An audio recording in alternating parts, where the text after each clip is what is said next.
Hello students, निहार शांति पाठशाला फनवाला के English communication program session number 25 में आप सभी का बहुत बहुत स्वागत। जैसे कि आप जानते ही हैं, सेशन 21 से हमने इंग्लिश कम्युनिकेशन के कॉन्सेप्ट्स पढ़ना शुरू किया। कम्युनिकेशन यानी मन की हिंदी को सही अंग्रेजी में बोलना और लिखना। ना इतने जल्दी नहीं, हमको आपके साथ और 25 सेशन करने हैं और हमारी कोशिश यही रहेगी कि इस 50 सेशन के आखिर में आपको अंग्रेजी वाक्य बनाने समय मन में कोई भी डर ना हो। तो क्या किया है हमने अब तक, एक क्विक रिकैप करते हैं। सेशन 21 में मैंने आपका परिचय प्रोनाउंस नामक एक कॉन्सेप्ट से करवाया। 7 तरह के pronouns, I you we they he she it, उसमें I you he she it एक वचनी प्रोनाउंस, वी और दे अनेक वचनी प्रोनाउंस। उसके बाद सेशन नंबर 22 में मैंने आपका परिचय करवाया एक्शन वर्ड्स से। क्रिया दर्शाने वाले शब्दों को एक्शन वर्ड कहा जाता है। हमने रेगुलर देखा, इरेगुलर देखा, फिर एक्शन वर्ड्स का पास्ट, प्रेजेंट और फ्यूचर टेंस में क्या रूप होता है ये भी देखा। सेशन 23 में हमने प्रोनाउंस को एक्शन वर्ड के साथ जोड़ा और एक बहुत ही महत्वपूर्ण कॉन्सेप्ट जिसे हम सब्जेक्ट वर्ब अग्रीमेंट कहते हैं वो देखा। उसमें हमने सीखा कि जब भी मेरा प्रोनाउन ही शी इट होगा तो उसके बाद आने वाला एक्शन वर्ड प्रेजेंट टेंस में हमेशा एस से समाप्त होगा, और जब कभी मेरा प्रोनाउन आई यू वी दे होगा तो उसके बाद आने वाला एक्शन वर्ड कभी भी एस से समाप्त नहीं होगा। फिर उसके बाद सेशन नंबर 24 में मैंने आपको प्रोनाउंस टू नामक एक कॉन्सेप्ट सिखाया। जिस प्रकार pronouns 1 I you we they he she it है, उसी प्रकार pronouns 2 my, your, our, their, his, her और इट्स है। तो ये था अभी तक का हमारा कम्युनिकेशन प्रोग्राम्स का सफ़र। आज शुरू करते हैं एक नए सेशन में, जिसके आखिर में आप सचमुच छोटे छोटे अंग्रेजी वाक्य खुद से बनाएंगे। तो चलिए शुरुआत करते हैं। स्टूडेंट्स, अभी आपके स्क्रीन पर एक एक करके अंग्रेजी के छोटे छोटे वाक्य आएंगे। आपको उनका हिंदी अर्थ ढूंढना है। ना बिल्कुल कठिन नहीं, ये सारे वही वाक्य है जो मैंने आपके साथ सेशन 21 से सेशन 24 तक किए हैं। तो डरने की कोई बात नहीं। इंग्लिश सेंटेंस आने के बाद मैं आपको कुछ सेकेंड टाइम दूंगा उस सेंटेंस का मतलब समझने के लिए, और उसके बाद स्क्रीन पे आपको उसका अर्थ समझ जाएगा। तो शुरुआत करते हैं। मेरा पहला सेंटेंस, माई बेस्ट फ्रेंड, अर्थ मेरा सबसे अच्छा दोस्त। नेक्स्ट, माई बेस्ट फ्रेंड्स सिस्टर, मेरे सबसे अच्छे दोस्त की बहन। नेक्स्ट, माई best friend's sister uses, use यानी कि इस्तेमाल करना या उपयोग में लाना। तो माई बेस्ट फ्रेंड्स सिस्टर यूजेस होगा मेरे सबसे अच्छे दोस्त की बहन इस्तेमाल करती है। आखिरी वाक्य, my best friend's sister uses a computer, अर्थ मेरे सबसे अच्छे दोस्त की बहन एक कंप्यूटर इस्तेमाल करती है। स्टूडेंट्स, मैंने आपके साथ अभी जो 4 सेंटेंसेस किए जिसका आपने हिंदी अर्थ ढूंढा, अभी इन्हीं 4 सेंटेंसेस पे मैं और एक एक्सरसाइज आपको देने वाला हूं। याद है, मैंने आपको कहा था अंग्रेजी में कितना भी बड़ा वाक्य क्यों ना हो, अगर उसमें एक्शन वर्ड है तो एक्शन वर्ड उस सेंटेंस का काल डिसाइड करता है। तो हमारा जो आखिरी वाला इंग्लिश सेंटेंस था वो क्या था? माई best friend's sister uses a computer. इसमें यूज ये है एक्शन वर्ड, और क्योंकि यूजेस ये प्रेजेंट टेंस का एक्शन वर्ड का रूप है, इसलिए ये पूरा सेंटेंस बन गया प्रेजेंट टेंस।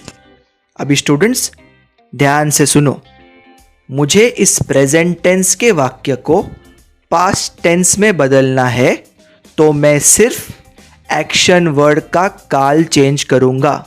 तो यूज और यूजेस का पास्ट टेंस क्या होता है?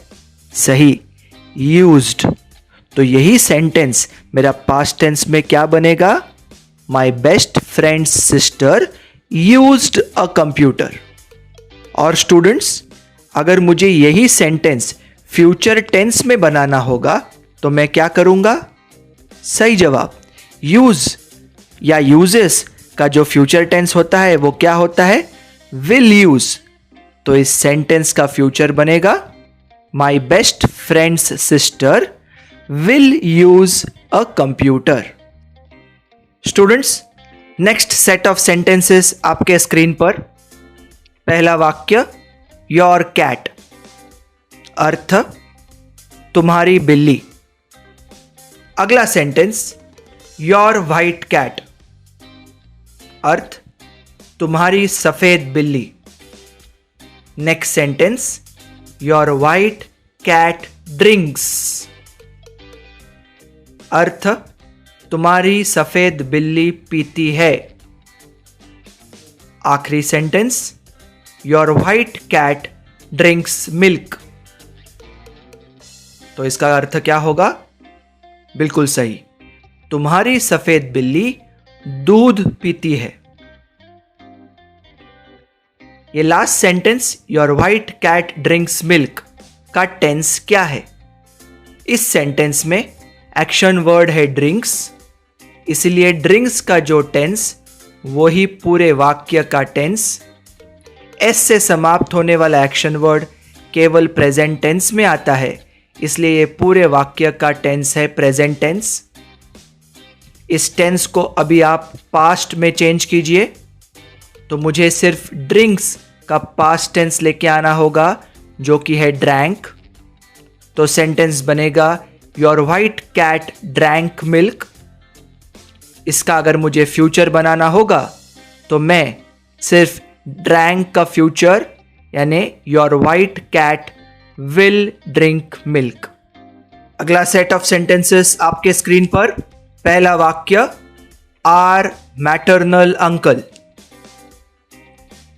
अर्थ, हमारे मामा।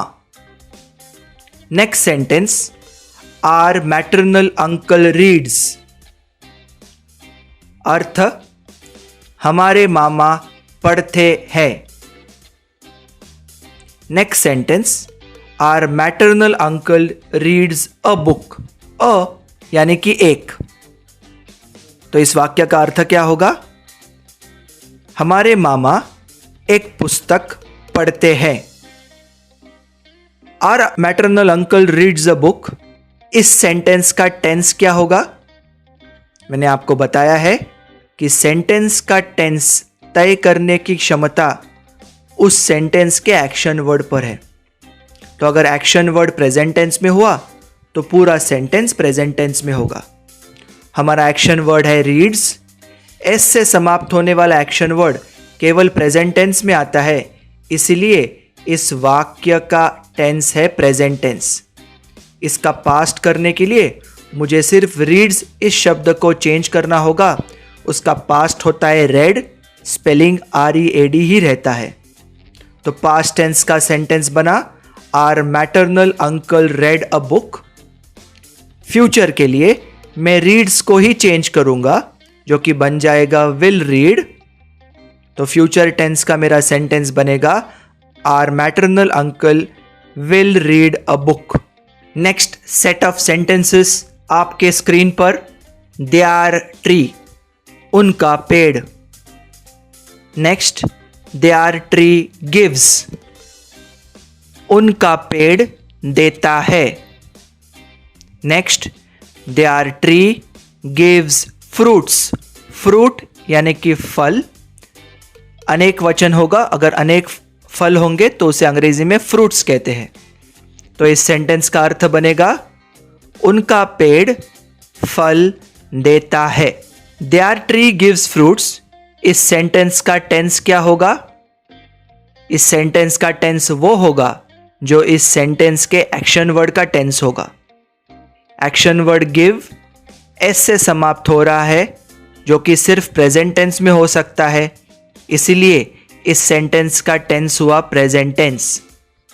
अगर मुझे इस सेंटेंस का टेंस बदलना हो तो केवल एक ही शब्द का टेंस बदलना होता है। गिव का पास्ट टेंस होता है गेव, तो इस सेंटेंस को हम पास्ट टेंस में लिखेंगे, their tree gave fruits. और इस सेंटेंस को हम फ्यूचर टेंस में लिखेंगे, their tree will give fruits. Next set of sentences आपके स्क्रीन पर, हिज मदर, उसकी मां, हिज मदर मेक्स, उसकी मां बनाती है। Next sentence, his mother makes candles. Candle यानी कि मोमबत्ती, एक हो तो कैंडल, अनेक हो तो कैंडल्स।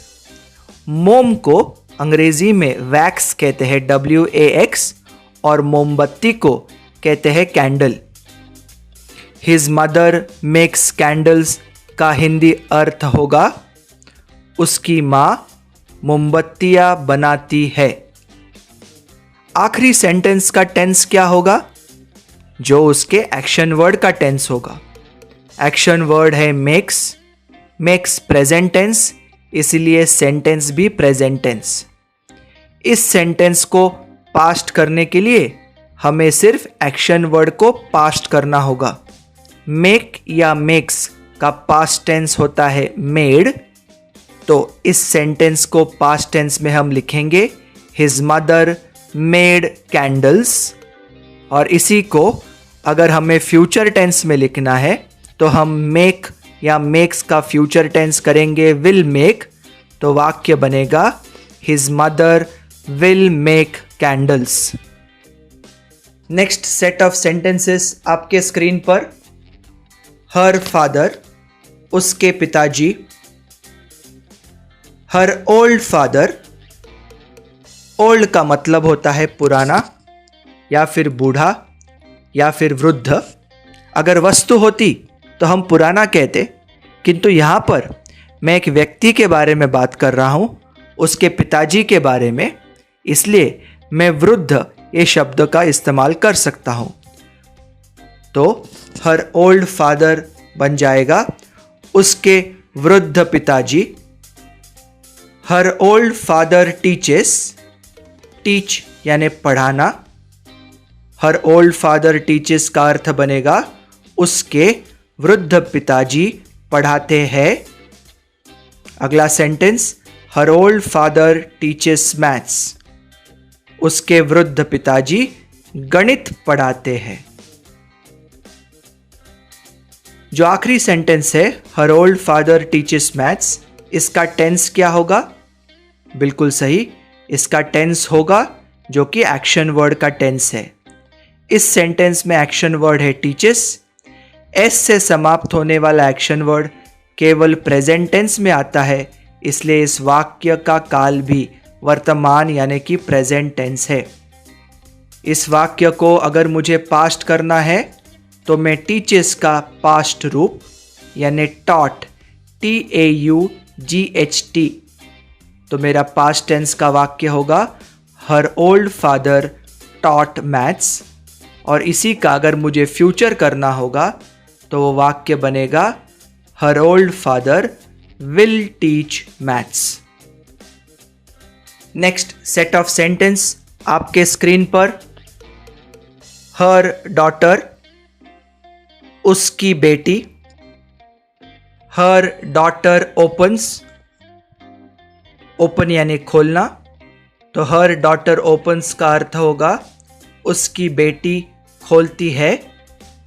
हिज गिफ्ट्स, गिफ्ट यानी कि उपहार या भेंट वस्तु। अगर एक उपहार हो तो गिफ्ट, और अगर अनेक उपहार हो तो गिफ्ट्स। यहां पे मैंने लिखा है हिज गिफ्ट्स, उसके उपहार, ऑल हिज गिफ्ट्स, उसके सारे उपहार। अगला वाक्य, her daughter opens all his gifts, उसकी बेटी उसके सारे उपहार खोलती है। Last sentence, her daughter opens all his gifts का टेंस क्या होगा? टेंस वही होगा जो इस सेंटेंस के एक्शन वर्ड का टेंस है। एक्शन वर्ड ओपन्स एस से समाप्त हो रहा है। एस से समाप्त होने वाला एक्शन वर्ड केवल प्रेजेंट टेंस ही होता है, इसलिए इस पूरे वाक्य का काल है वर्तमान यानी कि प्रेजेंट टेंस। पास्ट करने के लिए सिर्फ एक्शन वर्ड का टेंस बदलना है, तो वो बन जाएगा her daughter opened all his gifts. और फ्यूचर के लिए मुझे ओपन्स का फ्यूचर यानी कि विल ओपन करना होगा, तो ये वाक्य बन जाएगा her daughter will open all his gifts. Next set of sentences आपके स्क्रीन पर। पहला सेंटेंस है माय स्टूडेंट्स, अर्थ मेरे विद्यार्थी। अगला वाक्य ऑल माय स्टूडेंट्स, अर्थ मेरे सारे विद्यार्थी। अगला वाक्य ऑल माय स्टूडेंट्स कंप्लीट, मेरे सारे विद्यार्थी पूर्ण करते हैं। देयर होमवर्क, उनका गृहपाठ या फिर घर का अभ्यास। मेरा पूरा वाक्य है all my students complete their homework, मेरे सारे विद्यार्थी उनका गृहपाठ पूर्ण करते हैं। इस सेंटेंस का टेंस क्या होगा? इस सेंटेंस का टेंस वही होगा जो इस सेंटेंस के एक्शन वर्ड का होगा। कंप्लीट एक्शन वर्ड होने के चलते ये सेंटेंस प्रेजेंट टेंस है। इसका अगर मुझे पास्ट करना हो तो मैं कंप्लीट का पास्ट रूप देखूंगा जो कि है कंप्लीटेड, तो ये वाक्य पास्ट टेंस में बनेगा all my students completed their homework. और इसी वाक्य को अगर मुझे फ्यूचर टेंस में लाना होगा तो मैं कंप्लीट का फ्यूचर रूप विल कंप्लीट लूंगा और मेरा वाक्य बनेगा all my students will complete their homework. Students, अब तक हमने जो देखा वो इंग्लिश वाक्यों का हिंदी अर्थ देखा। क्या आप कोशिश करते हैं हिंदी वाक्य का अंग्रेजी वाक्य बनाने में? गलत हुआ तो कोई बात नहीं, कोशिश तो करते हैं, क्योंकि अगर सही हुआ तो आप में जो आत्मविश्वास जगेगा उसकी बदौलत मैं आगे के 25 सेशन ऐसे उड़ा दूंगा। तो शुरुआत करते हैं। अब मैं हिंदी वाक्य दूंगा। हाँ, आप ध्यान से देखिए, बिल्कुल कठिन नहीं है, जो पढ़ाया है उसी के आधार पर पूछूंगा। मेरा पहला वाक्य है मेरा मित्र। इसका इंग्लिश क्या होगा? बिल्कुल सही, माय फ्रेंड। नेक्स्ट, मेरा सबसे अच्छा मित्र। सबसे अच्छे को क्या कहते हैं? बेस्ट। तो मेरा इंग्लिश वाक्य बनेगा माय बेस्ट फ्रेंड। अब ध्यान दीजिए, मेरा सबसे अच्छा मित्र बोलता है। बोलने को अंग्रेजी में कौन सा एक्शन वर्ड है? स्पीक।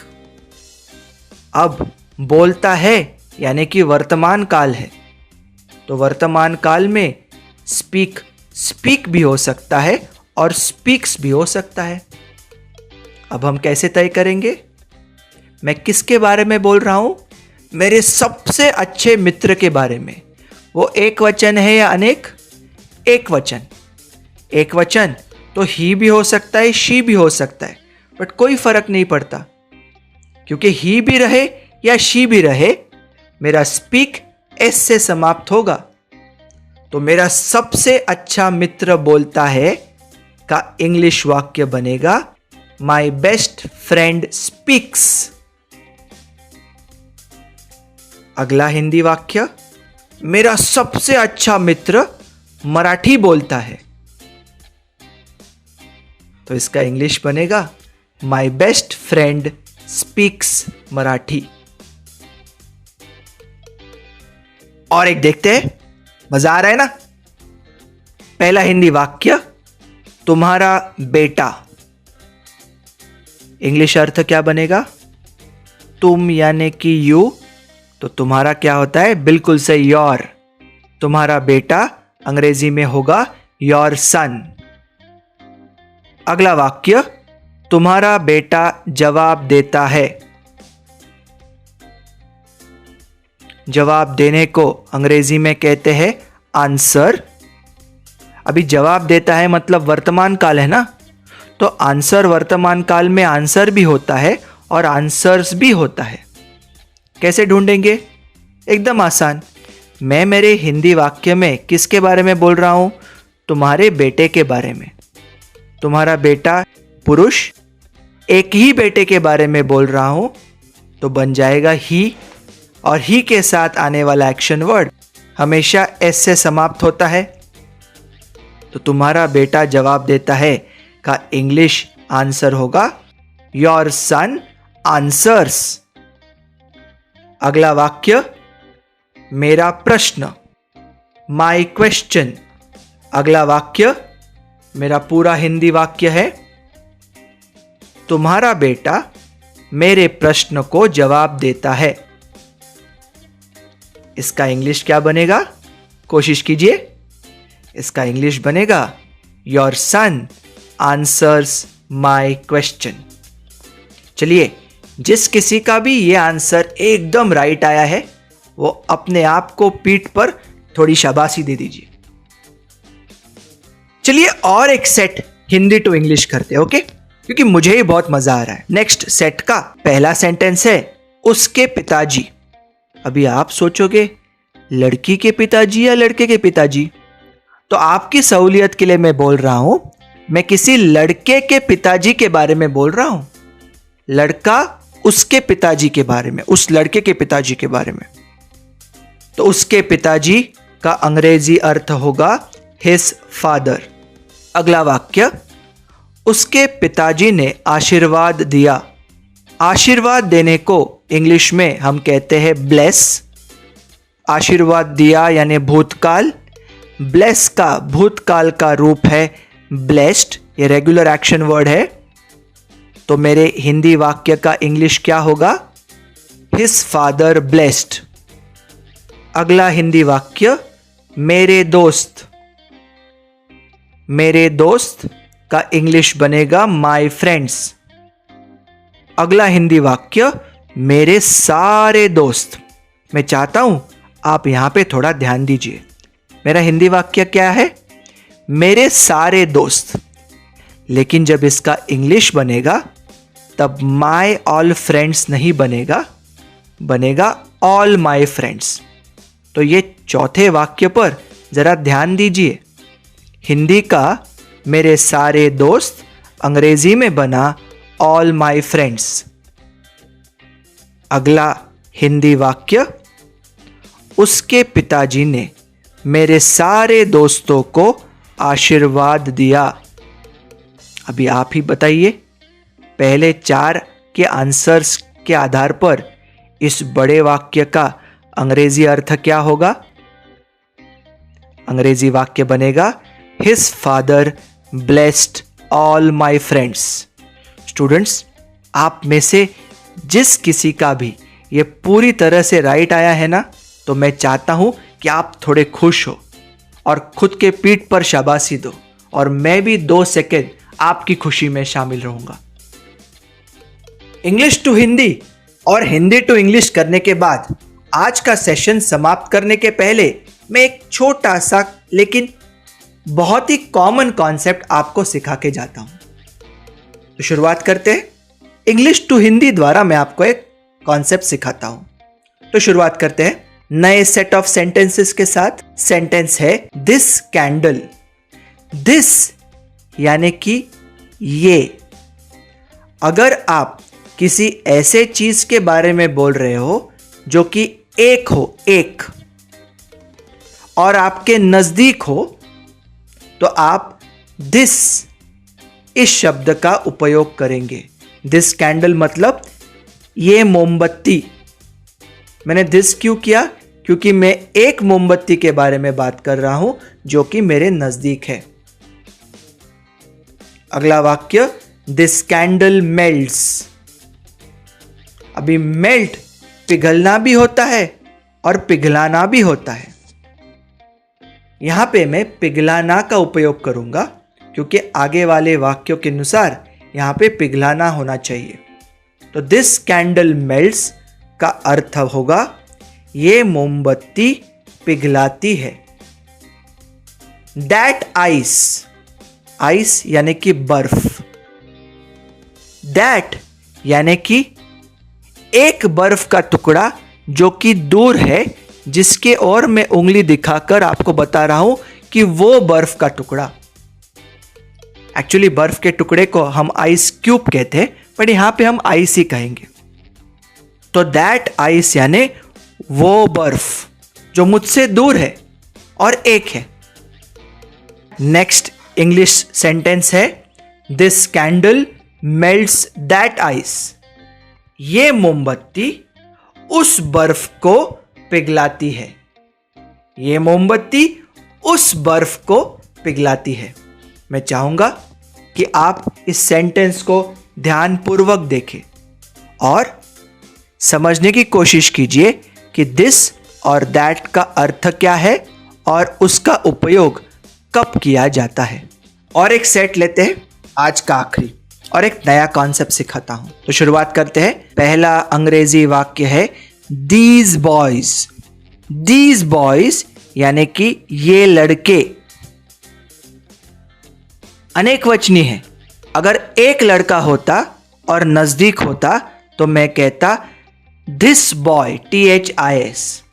लेकिन अगर एक नहीं अनेक लड़के हैं और वो अगर मेरे नजदीक है तो मैं दिस का उपयोग नहीं करूंगा, मैं उपयोग करूंगा दीज का।